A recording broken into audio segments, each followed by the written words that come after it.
10वी आणि 12वीच्या परीक्षा विद्यार्थ्यांच्या आयुष्यातील सर्वात महत्त्वाच्या टप्प्यांपैकी एक आहेत.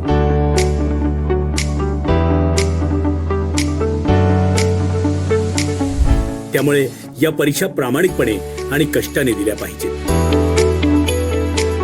मात्र काही ठिकाणी अनुचित मार्गांचा अवलंब करून परीक्षा दिल्या जातात. त्यामुळे शिक्षण व्यवस्थेवर प्रश्नचिन्ह निर्माण होते. कॉपी प्रकरणामुळे संबंधित विद्यार्थ्यांचेच नव्हे तर संपूर्ण जिल्ह्याच्या प्रतिष्ठेवर परिणाम होतो. म्हणूनच परीक्षा संपूर्णपणे स्वच्छ, पारदर्शक आणि गैरप्रकार न होता पार पडणे अत्यावश्यक आहे. हीच गोष्ट लक्षात घेऊन यवतमाळ पोलीस विभागाचे पोलीस अधीक्षक माननीय कुमार चिंता यांच्या नेतृत्वात कॉपीमुक्त अभियान हाती घेतले आहे. 12वीच्या परीक्षा या 11 फेब्रुवारी ते 18 मार्च तर 10वीच्या परीक्षा 21 फेब्रुवारी ते 17 मार्च या दरम्यान असणार आहेत. या दोन्ही परीक्षांसाठी हा उपक्रम राबवण्यात येणार आहे.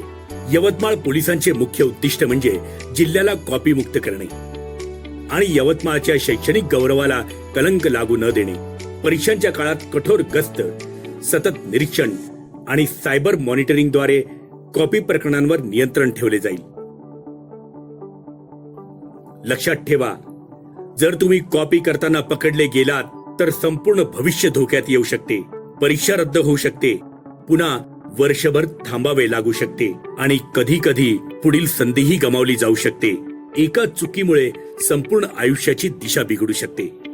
विद्यार्थ्यांनो, परीक्षा ही तुमच्या मेहनतीचे फळ असते. शॉर्टकट नव्हे तर प्रामाणिक परिश्रमच तुम्हाला यशाकडे नेतील. म्हणूनच स्वतःवर विश्वास ठेवा, सज्ज व्हा आणि निडरपणे परीक्षेला सामोरे जा.